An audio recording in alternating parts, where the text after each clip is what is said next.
평정을 구하는 시예요. 평정을 구하는 시.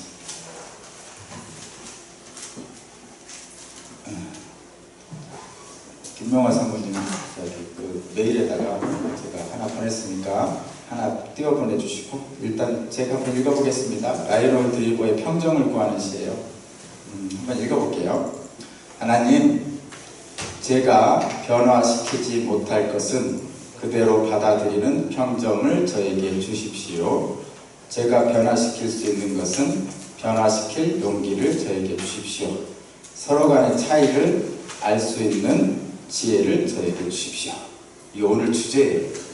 오늘 주제인데 이따가 화면에 띄워드릴 거고, 이 말씀을 배우기 위해서 갈라디아서 5장 1절의 말씀을 배우기 위해서 지난주 수요일날 하고 조금 해야 되겠어요. 그래야 이걸 알 수 있으니까. 여기 뭐냐면 갈라디아 5장 1절에 보면 그리스도께서 우리를 해방주셔서 자유를 누리게 하셨습니다. 여기 자유예요. 자유. 그리고 그러므로 주께서 다시는 종살이의 명예를 맺지 마십시오. 이렇게 돼 있어요. 그래서 오늘 제목은 자유입니다. 그 다음에 더 이상 종의 몽해를 맺지 말랍니다.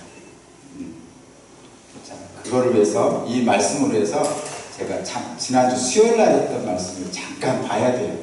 왜냐하면 우리가 종이라고 생각을 안 하시죠, 대부분. 근데 성경 말씀에는 종이었던 이스라엘 백성을 하나님께서 건져주셔서 자유인으로 만들어주셨다, 이렇게 표현하고 있고, 오늘 본문 말씀에도 그리스도께서 우리를 해방시켜서 자유를 누리게 하셨다, 이렇게 표현하잖아요. 그렇다면 그전에는 자유를 못 누렸다는 얘기잖아요. 그죠? 그전에는 자유를 못 누렸다는 얘기예요. 그래서 이제는 그러므로 주께서 다시는 종살이 명예를 멀지 마자. 이게 이제 오늘 말씀의 핵심이에요. 하나님께서 예수 그리스도를 통해서 우리에게 자유를 주셨어요. 종살이 하던 자에게. 그리고 이제는 다시는 종살이의 먹이를 매지 않아야 됩니다. 그런데 현실적으로 보면 우리가 종살이의 멍에를 계속 메고 사는 경우가 많습니다. 요즘 무슨 종살이냐, 옛날에 하인들 또는 뭐 노예들 요즘에 무슨 그런 게 있느냐 그러는데 꼭 그런 제도가 있어야만 그런 건 아니죠. 실질적으로 종살이 할 수도 있습니다. 실질적으로 종살이 할 수도 있습니다. 어쨌든 이 말씀을 우리가 찾아보기 위해서 오늘 지난주 수요일 날 했던 것을 다시 한번 해야 돼요. 그래서 여러분 한번 찾아봐야 되겠습니다. 한번 못 찾으신 분은 못 찾아도 되고요. 출애굽기 20장 2, 3절 한번 먼저 찾아봐요. 빨리 찾는 출애굽기 20장 2, 3절. 출애굽기 20장 2, 3절 빨리 찾아보세요. 지금 있는 말씀은, 오늘 본문 말씀은 그대로 두고요. 끈으로 이렇게 구분해놓고 지금 보는 거는 출애굽기 20장 2, 3절입니다. 출애굽기 20장 2, 3절. 자, 함께 읽어보겠습니다. 출애굽기 20장 2, 3절. 출애굽기 20장 2, 3절.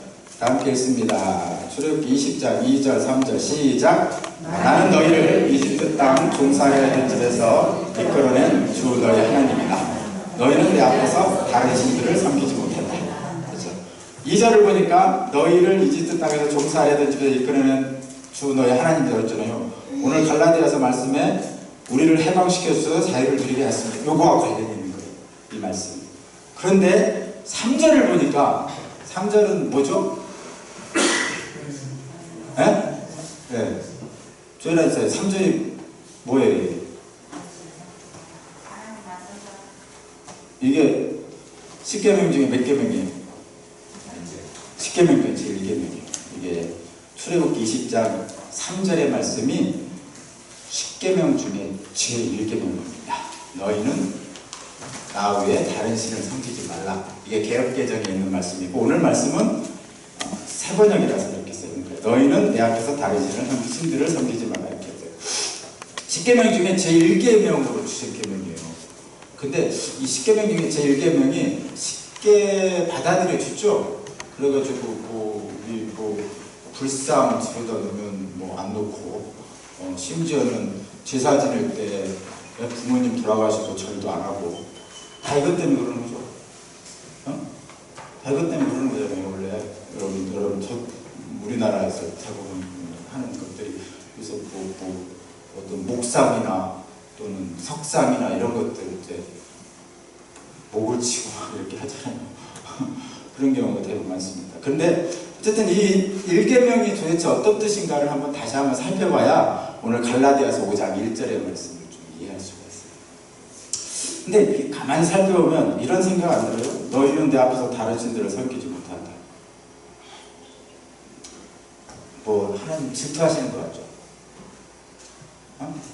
자기만 사랑해달라고 사랑받지 못할까봐 안다는 사람처럼 하는 것 같죠? 어때요, 제가 있어요?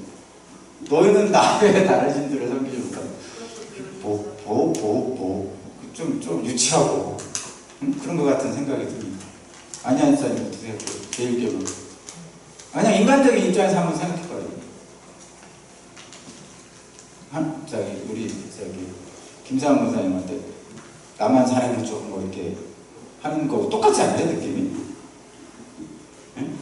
어때요? 모르겠어요?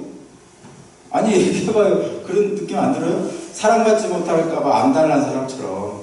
제가 저희 아내한테 늘 질투하거든요. 우리 아들한테 잘해주면 왜 아들만 잘해주고 나한테는 못해주느냐 막 이렇게 얘기하고 막 그러거든요. 안 그래요? 난 그러는데. 그래서 저와 여러분이 한번 생각해 볼게. 왜 하나님께서는 이런 가만 보면 유치한 계명이잖아요. 나이 외에 다른 신을 섬기지 마라. 나이 외에 다른 사람을 사랑하지 말라. 뭐 이런 유치한 계명을 준 것 같아요. 근데 왜 이런 계명을 줬어요? 혹시 여기 보면 나이 외에 다른 신들을 섬기지 말라 했는데 이 다른 신들이 뭔가를 알면 이 말씀을 이해할 수가 있어요. 다른 신이 뭐냐면 내가 우리 아내한테 나이 외에 다른 남자 사랑하면 안 돼 할 때 다른 남자, 그걸 알면 이 제1계명을 주신 이유를 우리가 알 수 있습니다. 오늘 본문 말씀의 2절이 바로 그 말씀의 시작입니다. 지금 3절이 뭐죠? 3절이 너희는 내 앞에서 다른 신들을 섬기지 못한다는 제1계명이고 1계명 앞에 2절이 있어요. 2절 한번 읽어보겠습니다. 2절 시작!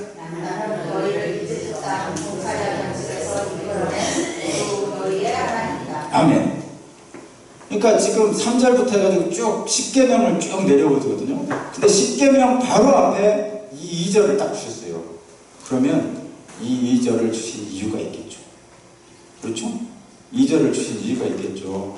2절이 괜히 여기 들어간 게 아니죠. 그렇다면 이 뒤에 나오는 계명, 1계명이든 2계명이든 이쪽과 관련돼서 이 2절을 주신 거란 말이죠.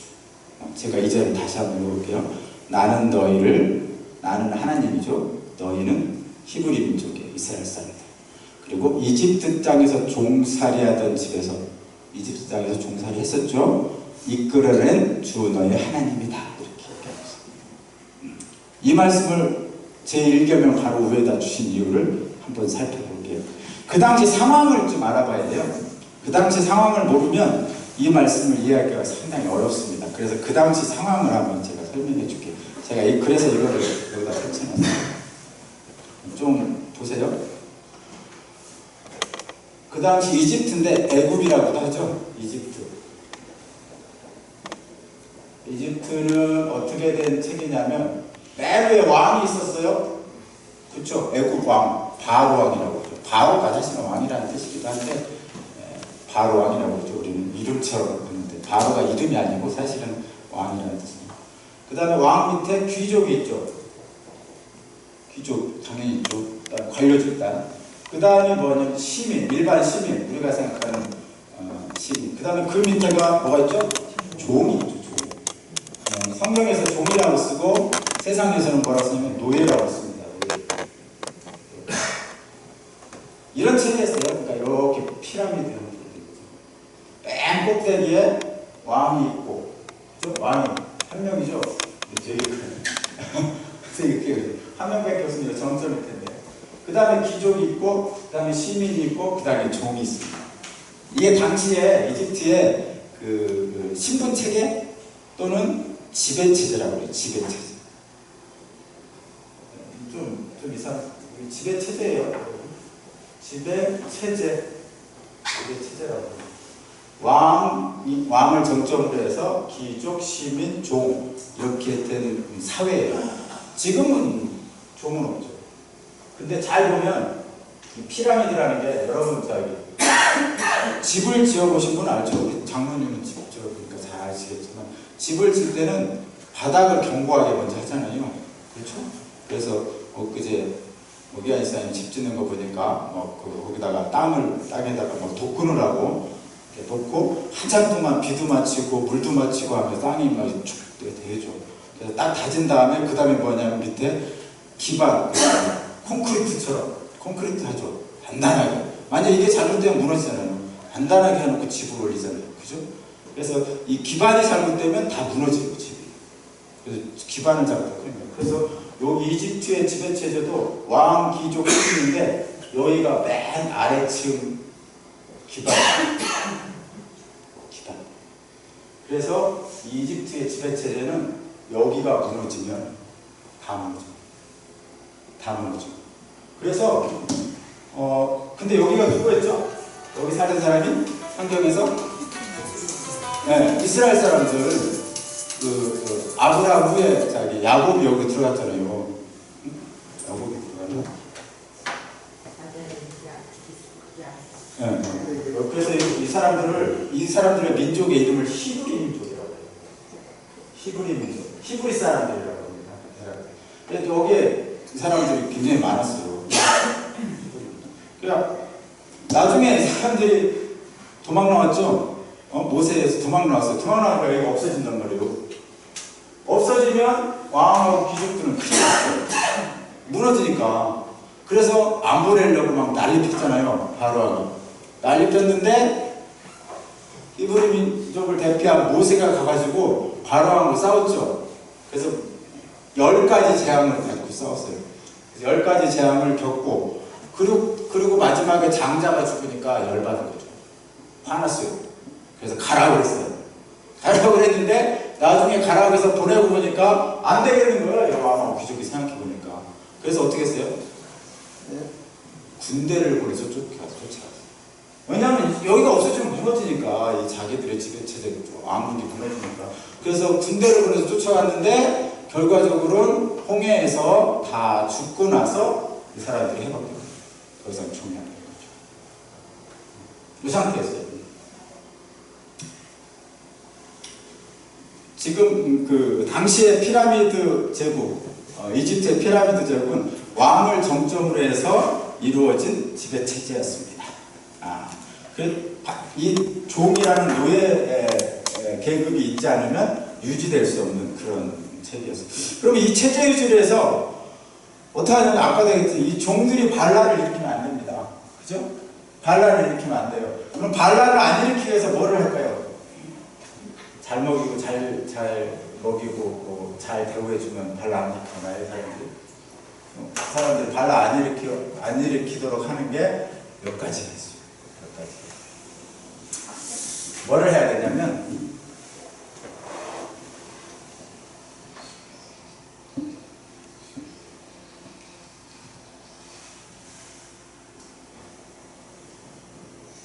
정치적이고 경제적으로 이 사람들을 종속시켜야 돼요. 위에 있는 사람들이 경제적으로 이 사람들을 종속시켜야 돼요. 그러니까 먹고 마시는 걸 이 사람들에게 공급을 해줘야 돼요. 물론 많이 주지 않겠죠. 조금씩만 주죠. 정치적으로 이 사람들이 높은 사람이니까 너희는 복종해야 돼. 이런 거를 시키는 거죠. 정치적, 경제적으로 종속시킨다. 종속시킨다 그래요. 종속시킨다. 그래야 이거 안 무너집니다. 그래서 경제적으로, 정치적으로 종속시키기 위해서 뭐를 할까요? 이 사람들에게. 김상훈 목사님 뭐 하겠어요? 경제적 종속시키기 위해서 사람들이 대들지 못하게 하기 위해서. 뭐 할 것 같아요? 첫 번째, 여러분들 이제 얘기하면 다 알아들 거예요. 뭐예요? 언어를 금지시켜요. 언어 금지. 말을 못 배우게 한다고요. 글 못 배우게 해요, 이 사람들. 그리고 재산 소유를 못하게 해요. 재산 소유 못하게 합니다. 재물 소유하면 안 되죠. 노예들이 가지고 있는 재물도 이 사람들 거죠. 그 다음에는 집단을 만들지 못하게 해요.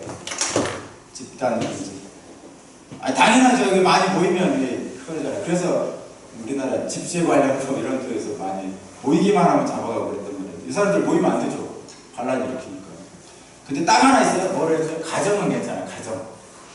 집, 가정. 가정은 왜 괜찮아요? 아, 그렇지, 그렇지. 가정은 늘어야 이 인구수가 늘어나야 저희가 많아질 거 아니에요. 그렇게 합니다. 결과적으로는 교육을 금지시켜요. 교육을 못하게 합니다. 교육 안 시켜. 알겠죠? 이 사람들이 쪽에 반항 못하게 그러는 거죠. 이해하겠죠? 그러니까 요 당시 지배체제가 그랬단 말이에요. 왕을 정점으로 해서 귀족 시민들이 위에서 있으면서 요 당시에 밑에 있던 종들이 일을 해가지고 이 사람들을 보고 했단 말이죠. 그래서 이 사람들이 반란을 못 일으키게 해서 언어도 금지시키고 교육도 금지시키고 재단도 안 주고 집단으로 모이는 걸 금했단 말이에요. 대신에 가정은 가능하게 했다. 이게 정치적으로 경제적으로 억압하는. 정치적으로 경제적으로 억압하는 도구가 뭐냐면 여기 귀족들에는 관료 조직, 그리고 또 하나 뭐 있을까요?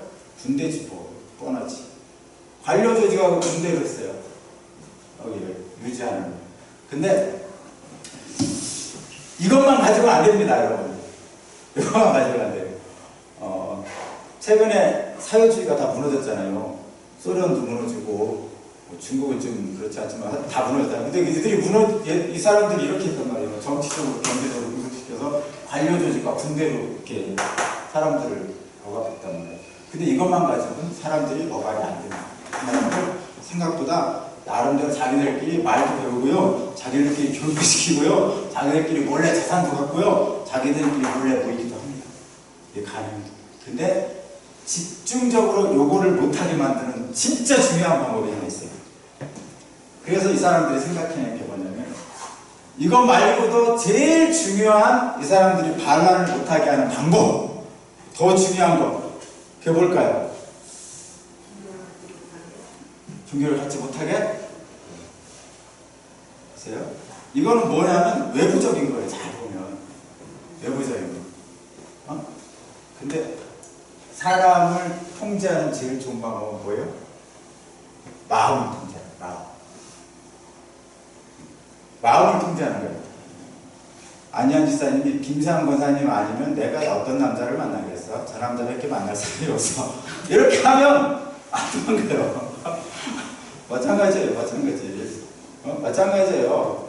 이병우 지사님 아니면 죽는 줄 알잖아요. 그러니까 못 도망가는 거예요. 못 도망가. 저도 마찬가지야. 우리 아내 없으면 죽을 것 같으니까 못 도망가는 거예요, 여러분.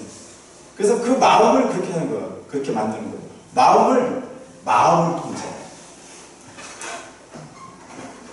도망갈 생각조차 못하게, 반란을 일으킬 생각조차 못하게 마음을 그러니까 생각을 통제하는 거예요.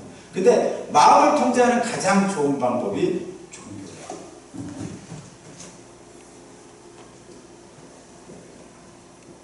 종교를 못 믿게 한다고요? 아니요. 종교를 오히려 장려합니다. 굉장히 장려해요. 무조건 믿게 합니다. 근데 이렇게 믿게 하는 거죠. 아예 저항할 마음조차 품지 못하도록 하기 위해서 종들의 마음에 뭐를 주냐면 이거를 줘요. 아니, 이거를. 공포심이 아니라 이거. 이게 뭐예요? 읽어봐요. 숙명론.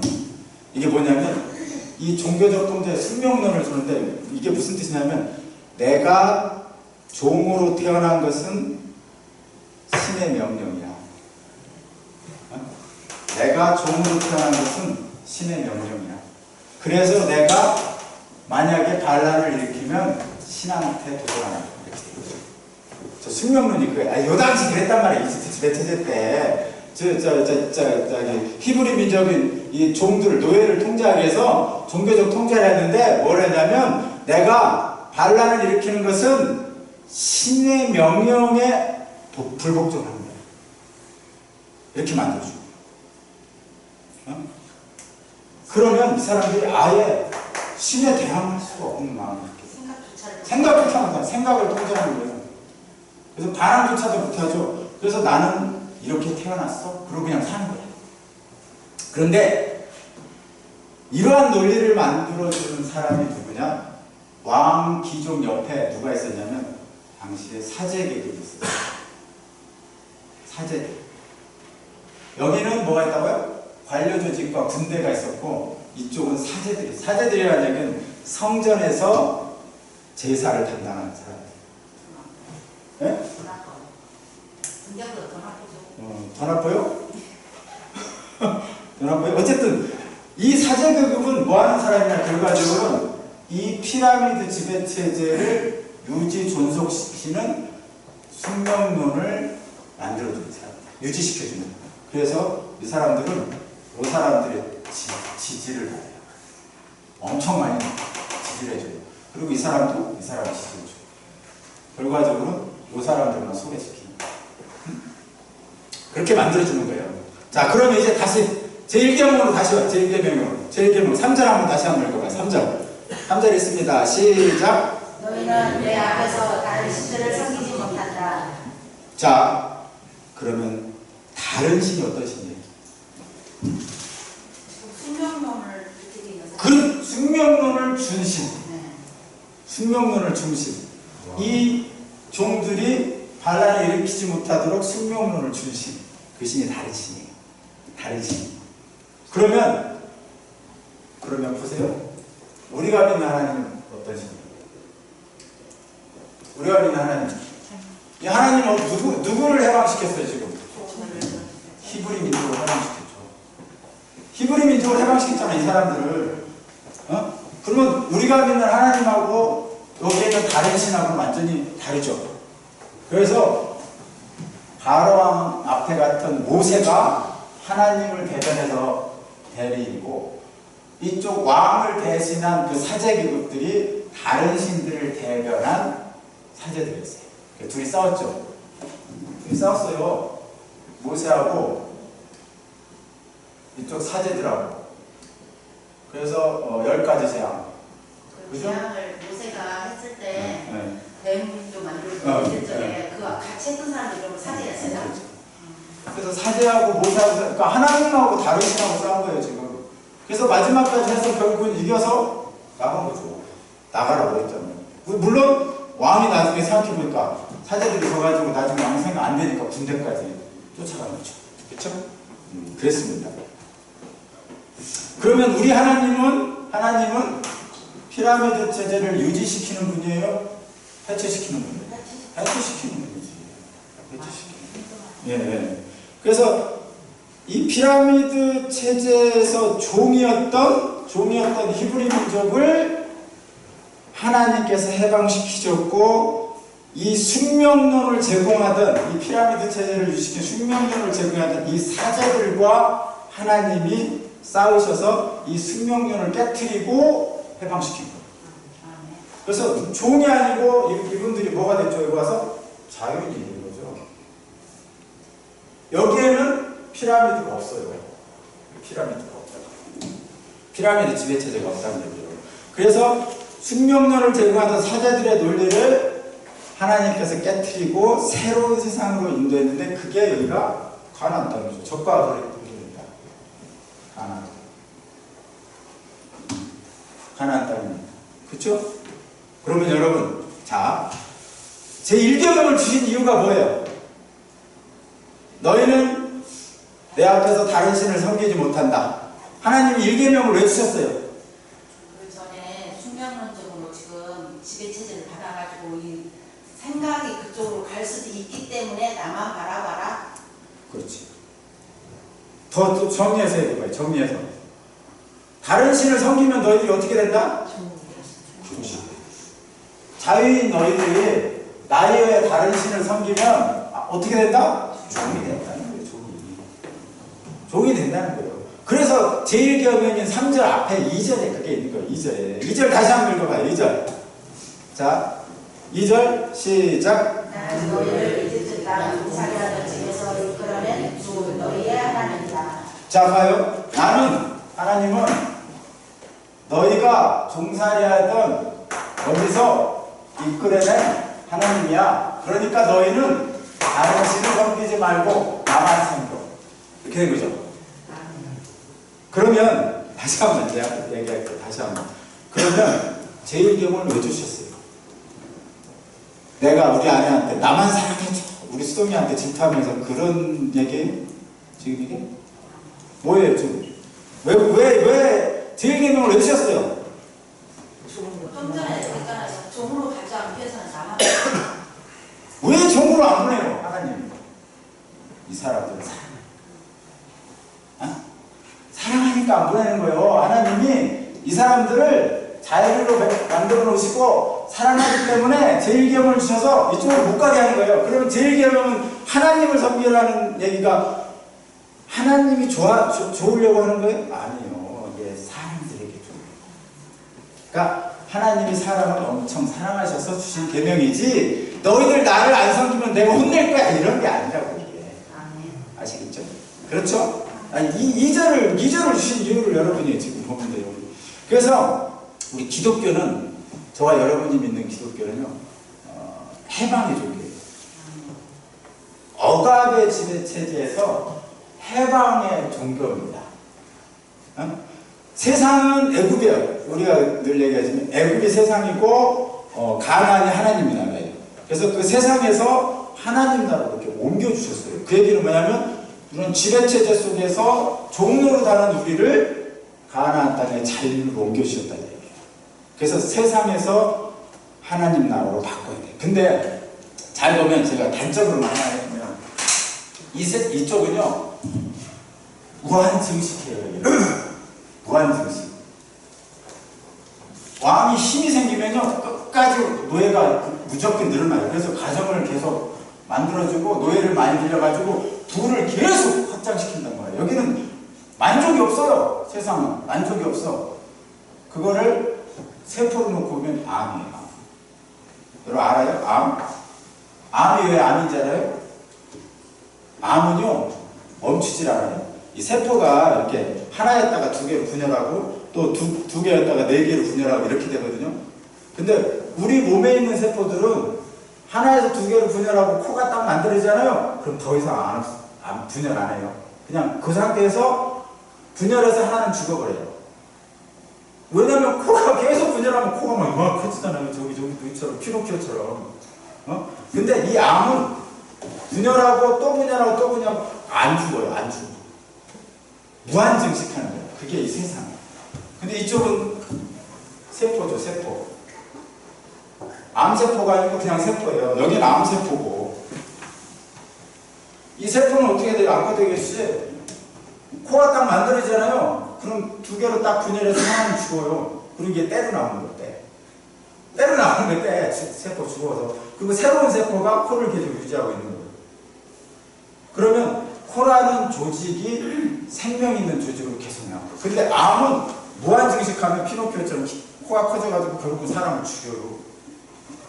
세상은 그렇단 말이에요. 이런 조직으로.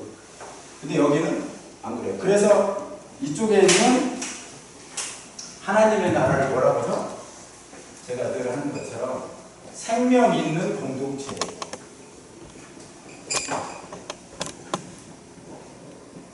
여기는 혼자만 계속 커져요. 여기는 같이 커져요. 같이 커져요. 그래서 우리 교회가 생명 있는 공동체입니다. 그죠? 생명 있는 공동체. 하나님 나라는 세포들이 하나하나의 목적을 향해 공생하는 거예요. 여기는 기생해서 죽이는 거고 여기는 공생하는 거예요. 세포가. 그렇게 해서 그래서 사람이 각자의 역할을 담당하는 거예요. 근데 저와 여러분 잘 생각해 보세요. 자, 사람이 각자의 역할을 담당해서 분수를 지키라는 거하고 좀 달라요. 내게 주신 하나님의 권능과 능력과 가능성에 맞춰서 사회 공동체에 기여하는 삶을 살아라. 이렇게 한 거예요. 혼자 사는 사람은 절대 주지 않아요. 기독교에서는. 공동체 삶이에요. 그래서 하나님이 주신 내게 주신 것으로 내 가정과 내 교회에 가장 복되게 만들어라. 이게 하나님의 뜻이에요. 그래서 전체적으로 생명 있는 공동체가 됩니다. 코는 코, 눈은 눈, 장기는 장기, 다리는 다리 이렇게 됩니다. 그래서 예수 그리스도를 머리로 해가지고 우리 성도들은 각 지체가 되는 거죠. 그래서 이 손이 이렇게 가면 온몸이 다 같이 가는 거예요. 걸어가려면 이쪽으로 같이 가는 거예요. 내가 이렇게 하는데 뒤에 죽이려고 하면 안 되는 거죠. 그래서 생명 있는 공동체가 되는 거죠. 그런데 여러분 속마음만 잘 들어봐요. 이만 목사님, 이것도 좋지만 요거 한번 해보고 싶잖아요? 해보고 싶죠? 안 물어볼래? 우리 선생님 안 물어. 김홍세 원장님, 요거 한번 해보고 싶잖아요? 해보고 싶죠? 나도 해보고. 김상 원장님, 해보고 싶은 게 아니라 꼭 해봤으면 좋겠죠. 웃잖아, 아내가. 꼭 해봤으면 좋겠잖아요. 내가 악마한테 영혼을 팔더라도 한번 해보고 싶어. 그래서 해본 사람이 괴테의 파우스트에 나오는 파우스트라는 사람. 해보고 싶죠. 저도 해보고 싶어요. 쫙 하면 그냥 다 그냥 싹 넘어지고 막 죽일 거야. 아주 그냥 그 기분은 그냥 폼나죠? 좋아가지고 이마무사 좋아가지고 생각만 해도 좋죠. 생각만 해도 좋습니다. 그래서 하나님이 가나안 땅에다가 생명 있는 공동체로 자유를 누리게 해주셨는데 이 안에 있는 사람들이 여기를 꿈꿔요. 늘 여기를 꿈꿔요. 여러분과 똑같아요. 저도 여러분도 똑같아요. 여기를 꿈꿉니다, 실제로. 그래서 어떻게든지 왕노를 하고 싶어요. 그래서 저기 어디 계시록에 그렇게 써 있잖아요. 너희들이 1000년 동안 왕노를 할 조사하면 그 왕노릇을 이왕노릇이라고 생각하는 사람들이 많아요. 우리 기독교 중에. 이왕노릇이라고 생각하는 진짜 많아요. 근데 아니에요. 이왕노릇 아니에요. 거기서 막 계시록에 말하는 1000년 동안 너희가 하나님과 왕노를 하자, 그 왕이 아니에요. 아시죠? 여기 왕이에요. 어떤 왕? 김장 목사님이 아내와 자녀들을 책임지는 가장으로서 왕이에요. 책임지는 왕이에요. 그래서 김장 목사님 가정이 생명 있는 공동체로 사는 가정이에요. 그게 왕노릇이에요. 여기 왕노릇 아니라는 거예요. 아내를 억압하고 애들을 해가지고 막 그냥 내 말 안 들으면 안 되지 막 하면서 돈으로 막 이렇게 매수하고 막 이런 세상이 있고, 그렇죠? 그런데 여기다 있는 사람들이 자기를 누리다 보니까 이 사람들이 교만해가지고 여기를 대고 있습니다. 그래서 만들어진 게 구약 성경에 왕이 첫째 왕이 누구였어요? 처음 왕 된 사람. 네? 사울왕. 근데 사울왕이 될 때 사무엘이 선지자였잖아요. 사무엘한테 하나님이 왕을 세우라 그랬어요? 안 세우라 그랬어요? 하나님이 세우지 말라고 했어요. 근데 누가 세워달라고 그랬어요? 백성들이 세워달래요. 여기서 있던 사람들이 왕을 세워달라고 그랬어요. 하나님은 왜 반대했어요? 이렇게 될까봐.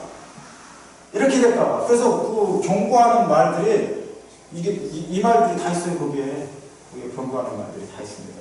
그래서 하나님이 사울한테 애국과 동일한 통치체제, 이 통치체제, 여기서 살던 사람들이 이쪽으로 다시 돌아올까봐 사울왕을 왕 때 왕을 세우지 말라고 하신 거예요.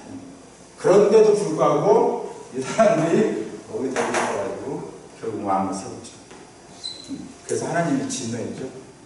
그래서 사울왕 후에 다윗왕이라는 아주 훌륭한 왕이 있었음에도 불구하고 그 뒤에 왕들이 다 악해져가지고 다 멸망시켜버렸죠.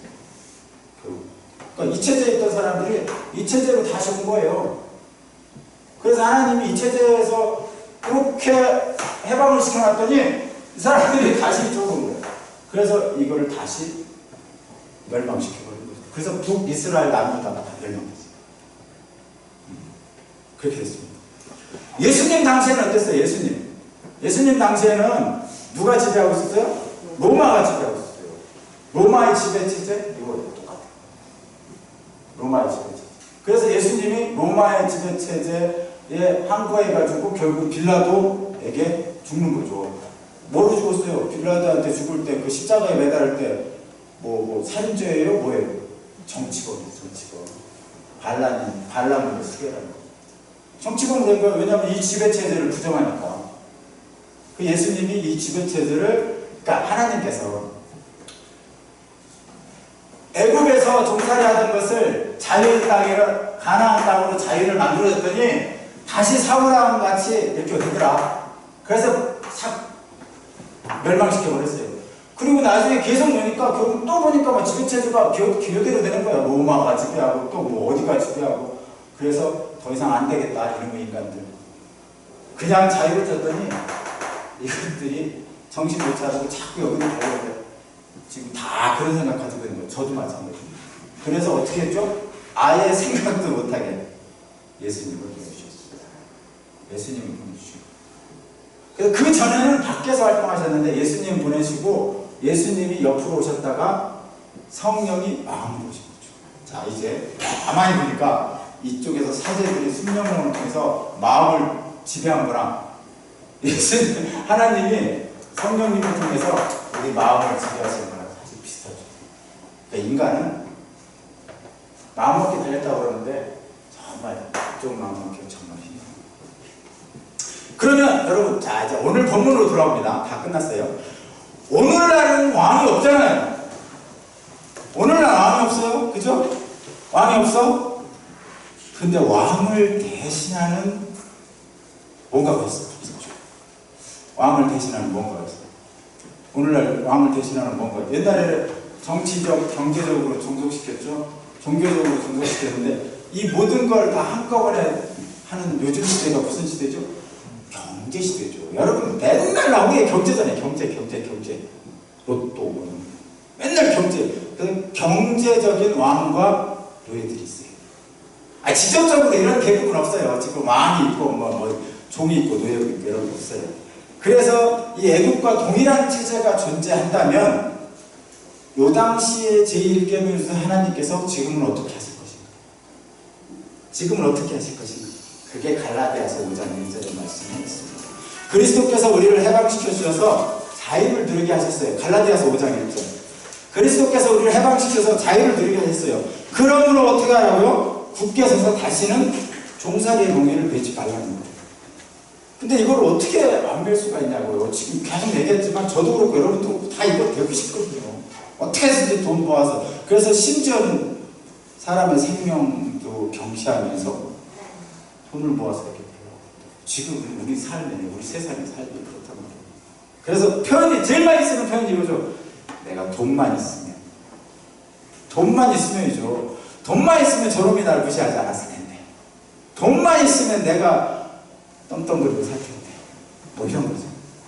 그러니까 다 왕이 되고 싶은 마음이 다 있는 거예요. 그런데 결과적으로는 예수님은 뭐라고 해요? 5절에서 우리를 해방시키셨어 이쪽으로. 그런데 다시 그 준 자유를 포기하고 이쪽으로 가고 싶어 하는 거예요. 종살이로.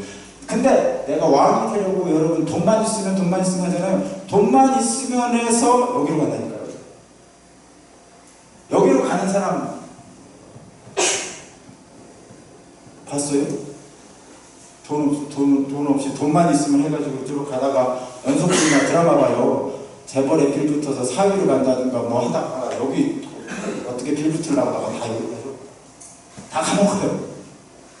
심지어는 재벌들도 요즘 보니까 뭐 갑질이니 뭐니 해가지고 뭐 제대로 살지 않는데 돈 그렇게 많은데. 결과적으로는 다 이쪽을 치고 하는데 결국 왕이 없고 다 노예 생활하는 거예요. 뭐의 노예? 돈의 노예. 재물도 돈의 노예. 재물을 향해 가는 사람도 돈의 노예. 그래서 지금은 왕이 사람이 아니고 만문이라는 거예요. 만문. 재물이다. 근데 우리가 거기서 재물의 종교로 살고 있는 거예요. 그 얘기입니다. 그래서 오늘 본문에 보면 라이언 리버가 평정을 구하는 기도를 준 거예요. 저거 위에 보여요? 이거보다 더 긴데 이게 핵심이라고 제가 세 분당 나왔어요. 제가 한번 읽어볼 테니까 눈으로 잘 따라오세요. 하나님, 제가 변화시키지 못할 것은 그대로 받아들이는 평정을 저에게 주십시오. 제가 변화시킬 수 있는 것은 변화시킬 용기를 저에게 주십시오. 이 둘 간의 차이를 알 수 있는 지혜를 저에게 주십시오. 이게 이 갈라디아서 5장 1절에서 얘기해요. 근데 그냥 보니까 잘 이해를 못해요. 그래서 여러분을 이해시키려고 합니다. 이 세상에는 이 시를 하나 더 읽어줘야 돼요. 제가 읽어드릴게요. 여러분 그냥 들으세요. 정호승의 지푸라기라는 시인이에요. 정호승 시인의 지푸라기라는 시인인데 제가 읽어드릴게요. 다 들어보세요. 나는 길가에 버려져 있는 게 아니다. 여기서 나는 지푸라기예요. 나는 길가에 버려져 있는 게 아니다. 먼지를 일으켜 바람 따라 떠도는 게 아니다. 지푸라기라도 잡고 싶은 당신을 오직 기다릴 뿐이다. 내일도 슬퍼하고 오늘도 슬퍼하는 인생은 언제 어디서나 다시 시작할 수 없다고, 오늘이 인생 마지막이라고 길바닥에 주저앉아 우는 당신이 지푸라기라도 잡고 다시 일어서길 기다릴 뿐이다. 물과 바람과 맑은 햇살과 새소리가 섞인 진흙이 되어 허물어진 당신의 집을 다시 짓는 단단한 뚝벽돌이 되길 바라겠습니다. 아멘 할 거예요. 자, 보세요. 이게 무슨 뜻이냐면, 여러분, 우리 인생을 살다 보면 많은 문제들이 있어요. 힘들고 어렵죠. 특히 돈의 문제는 굉장히 어렵습니다. 관계도 마찬가지고. 근데 문제를 단번에 해결해주는 태풍 같은 바람 없어요. 내가 말이야 뭐 하기만 하면 이런 거 생각하잖아요. 내가 말이야 뭐 하기만 하면 뭐 이런 얘기 하잖아요. 근데 여러분, 우리의 인생의 문제를 단번에 해결해주는 그런 태풍 같은 바람 없어요. 그럼 어떻게 합니까? 오늘 정호승 시인의 지푸라기라는 시처럼 먼저 지푸라기 하나를 붙잡는 게 중요해요. 여러분, 지푸라기 하나 잡는 거예요. 그리고 그 지푸라기가 모이면 진흙하고 합쳐 벽돌이 되는 거고, 그 벽돌이 모이면 어머님 집이 되잖아요. 그게 중요한 거예요. 그래서 여러분, 폴 틸리라는 신학자가 이렇게 얘기했어요. 저희들이 이제 믿음을 가지니까 지금 하는 거예요. 자, 지푸라기를 잡는 믿음으로. 자, 이 신학자는 뭐라고 했냐면, 믿음은 존재의 용기라고 했어요. 여기서 이제 존재의 용기가 굉장히 어렵죠. 철학적이게 좀 신학 들어가서 그래요. 근데 이 존재의 용기라는 것은 이런 거예요. 내가 존재거든요. 지금 이 안야이사이 여기 없지 않고 있는 거예요. 없을 수도 있잖아요. 근데 있는 거예요. 어쨌든 살아서 숨쉬고 있는 거죠. 이놈의 인생 이렇게 살아서 뭐해? 에이구 내 팔자야. 그렇지만 있어요. 여기 살잖아요. 그죠? 살아요. 그죠? 서울 안 가셨지만 지금 여기 살아요. 에이구 있는 인생 내 서울 가고 싶은데 그렇지만 지금 살잖아요. 그 있는 현재의 용기가 필요하다. 지금 존재하고 있는 현재 자리에서 내가 용기가 필요해. 그걸 믿음이라고 해요. 그게 존재의 용기라고 해요. 폴 틸리라는 사람이 말했어요. 이게 좀 어려운 표현으로 제가 한번 쓸게요. 비존재가 실제임에도 불구하고 살아내는 존재로서 자기를 긍정하는 것, 이거를 용기라고 해요. 존재의 용기. 어렵죠? 다시 한번 얘기해요. 바꾸고 말할게요. 바꿀 수 없는 내 주어진 숙명이 있어요. 바꿀 수 없는 내 주어진 내 현재의 모습을 인정하면서 바꿀 수 있는 내 삶의 변화를 만들어요. 그게 믿음이에요. 다시 한번. 바꿀 수 없는 내 현재의 존재가 있단 말이에요. 바꿀 수 없는 내 현재의 존재. 그리고 그 바꿀 수 없는 내 현재에 있는 내 삶을 받아들이면서 과연 내가 무엇을 바꿀 수 있느냐를 생각하면서 바꿔나가는 게 믿음이에요. 그게 믿음이에요, 지금. 그래서 이 존재의 용기라는 것은 이런 거예요. 하나님과 관련시킬게요. 하나님과 이 존재의 용기라는 건 뭐냐면, 막 살다 보면 의심도 생기고 불안도 생기고, 어떤 때는 의심과 불안 속에서 하나님이 사라져버릴 때가 있어요. 제가 목사인데 하나님 계셔? 내가 진짜 내가 어려울 때는 안 나타나시고, 그래서 내 의심과 불안 속에서 하나님이 사라져버릴 때가 있어요. 아예 안 계신 것처럼 사라져버릴 때. 근데 그때 오히려 나타나신 하나님, 그때 오히려 나타나신 하나님. 사모님 잘 들어봐요. 내가 의심과 불안과 두려움 속에서 존재할 때 내게서 사라졌던, 내게 없었던 그 하나님이 어느 순간에 오히려 사라졌던 그 하나님이 내게 나타나는 거예요. 그 하나님 안에 뿌리를 내리는 거예요. 그게 믿음이에요. 다시 말할게요. 다시. 하나님이 없구나 생각할 때 비로소 나타나시는 하나님이 계시면 이럴 수 없어 할 때 내게 나타나시는 그거를 뭐라고 하냐면, 여러분 기억해봐요. 하나님 위에 하나님. 하나님 너머에 하나님.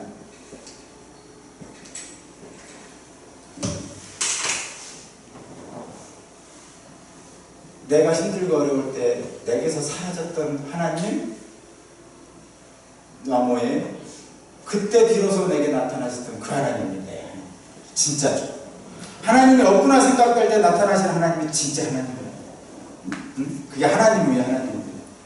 우리에게는 바꿀 수 없는 숙명이라는 게 있어요. 영어로는 fate라고 그러는데 바꿀 수 없는 내게 주어진 게 있어요. 뭐가 있어요? 내가 남자로 태어나고 여자로 태어나고 뭐 성전환수 이런 거 말고 남자로 태어나고 여자로 태어나고 내가 우리 부모 밑에 태어나고 내가 대한민국 국민으로 태어나고 뭐 국적도 바꿀 수 있지만 어쨌든 태어난 거 자체 이런 것들은 못 바꾸는 거예요. 이거는 바꿀 수 없는 내게 주어진 거예요. 이거 운명, 숙명이죠, 숙명. 또 바꿀 수 있는 게 있어요. 영어는 데스티니라고 그러는데 운명이라고 하고 숙명이라고 하는데 바꿀 수 있는 건데 그런데 바꿀 수 있는 것으로서 내가 살아내야 되는 거. 그걸 뭐라고 그러냐면 나를 규정하는 거. 세상에서 나를 규정하는 거. 내 자신이 규정되어진 거. 세상에서. 하나님이 주신 바꿀 수 없는 것이 아니라 세상에서 나를 규정해버린 거. 그래서 내가 그것을 새롭게 만들어 나가야 되는 거. 그거를 성경적으로 보면 나를 새롭게 창조한다. 창조. 나를 새롭게 창조한다. 그게 바로 뭐냐? 아까도 얘기한 숙명론에서 벗어나는 거예요. 제가 이걸 하는 이유가 이거라고 해요. 그래서 신앙이라는 것은 저와 여러분의 믿음이라는 것은 이 숙명론에서 벗어나는 거예요. 믿음은 뭐 분수를 알아 뭐 이런 개념이 아니에요. 올라가지 못할 나무를 찾아보지 마라 이런 개념이 아니고 신앙이라는 것은 숙명론을 극복하는 거예요. 근데 이 숙명론을 어떻게 극복하냐?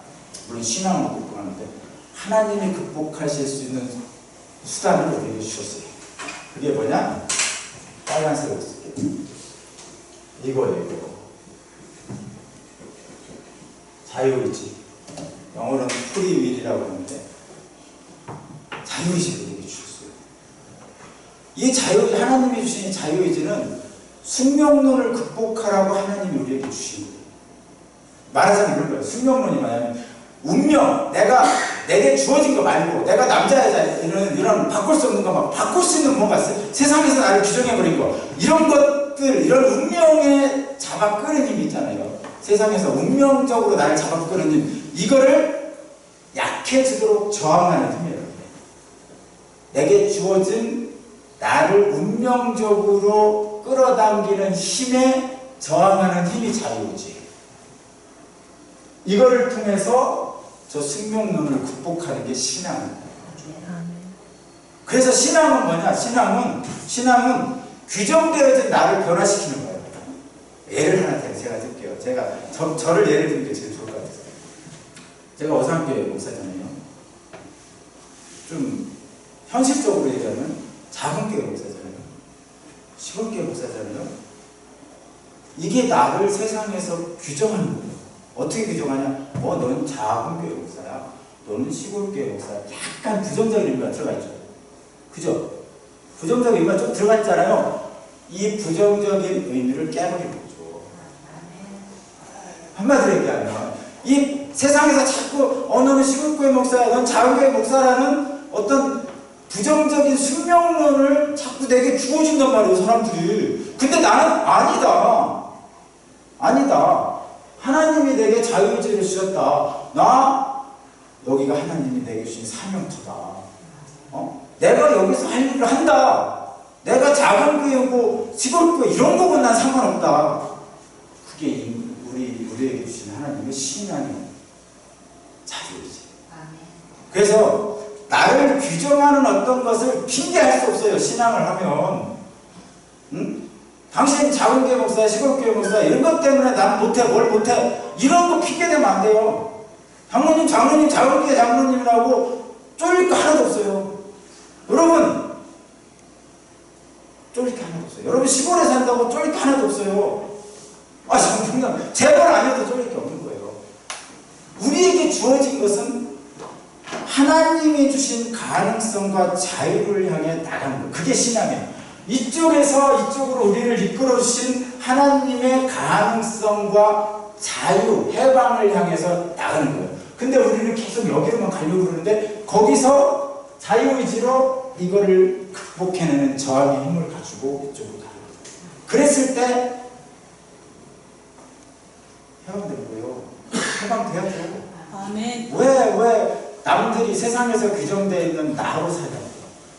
하나님이 주신 가능성과 해방의 자유를 분명히 가나안 땅에 주셨는데 왜 자꾸 우리는 자꾸 종의 사이로 멍에를 매려고 자꾸 이쪽으로 가려고 그러냐? 여러분 걱정하지 마세요. 작은 게 시골게 제가 가끔 먼저 서울에 오고 어떤 교회보다 훨씬 하나님에 가깝습니다. 아멘. 여러분 자부심을 가지고 하시고 한마디만 더 할게요. 만약에 제가 좀 신학적으로 좀 어려운 얘기인데 이 신학적으로 어려운 이것을 여러분하고 지식적으로 나누는 게 아니에요. 만약에 저희가 신학의 어려움을 지식으로 여러분과 나눈다면 사실 여러분이 솔직히 지적 수준으로 이해하기 어려울 수도 있어요. 그렇다면 제 목회 현장인 여기에서는 그 신학의 그 어려움이 오히려 장애물인 거죠.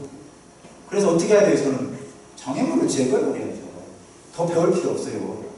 더 배우면 안 되는 거예요. 만약에 그래서 저와 여러분은 신앙이라는 것은 목사와 성도라는 것은 신학의 지적 수준을 나누는 자리가 아니고 뭐를 알아요? 신앙을 통해서 삶을 나누는 거예요. 삶을. 그래서 만약에 내가 배운 신학적 지식 때문에 여러분하고 삶을 나눌 수 없다. 그러면 내 신학적 지식을 버려야 되는 거예요.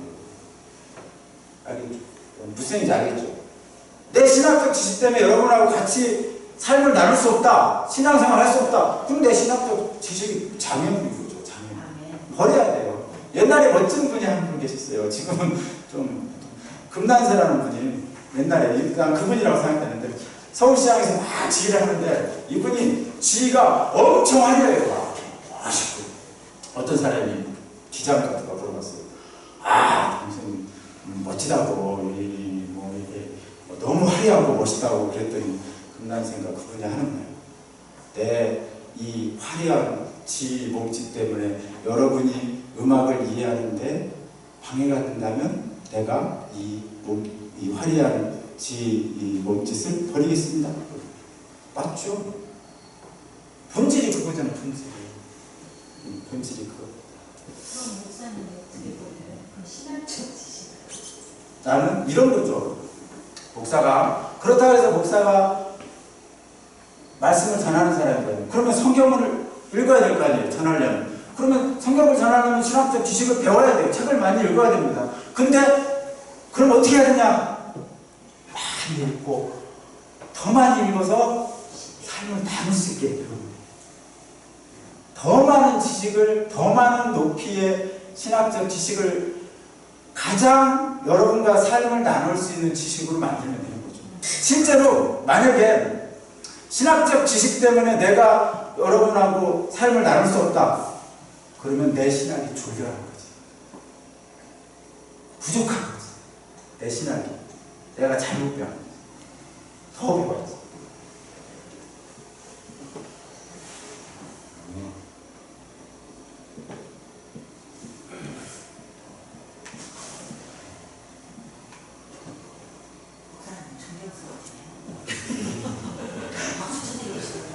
전적으로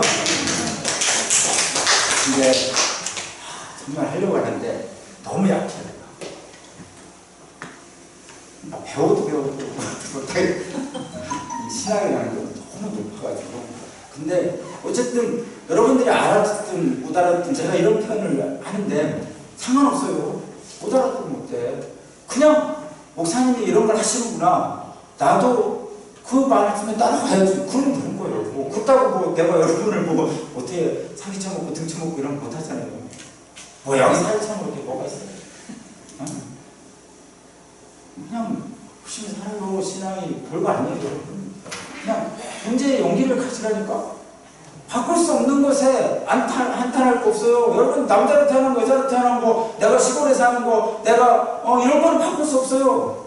세상 사람들이 내게 규정되는 거, 당신은 쓸모없어, 당신은 시골 목사야, 당신은 자원교회 목사야, 이런 세상에서 규정해 놓은 것들 가지고 내가 거기에 머물러 있을 필요가 없잖아요. 나는 하나님이 주신 가능성 가지고 있는데 괜찮아요. 괜찮은 거야. 조그만 이런 데서 뱀의 꼬리가 안 되고 뭐라고 용의 꼬리가 안 되고 뱀의 머리가 안 되고 뱀 머리 그까지 그래봤자 뱀 머리입니다. 네, 여러분에게 주어진 삶, 여러분 각자에게 주어진 삶에서 하나님의 가능성을 가지고 열심히 믿음 생활을 하는 거예요. 존재의 용기를 가지고 여러분은 정말 하나님이 주신 소중한 존재입니다. 노서 이사님, 노서 이사님은 정말 소중한 존재. 진영이도 마찬가지고, 여러분 임성훈 목사님 마찬가지고, 여러분 다 그렇습니다. 우리 가나안 땅에서 삽시다. 자유로. 하나님 감사합니다. 우리를 종에서 해방시켜 주시고 억압과 통제의 피라미드 지배체제에서 해방된 참 자유인의 삶을 살아갈 수 있도록 이끄신 하나님 감사합니다. 우리 오상계 공동체가 온전한 하나님의 공동체가 될 수 있도록 이끌어 주옵소서. 감사드리며 예수 그리스도 이름으로 기도합니다. 아멘.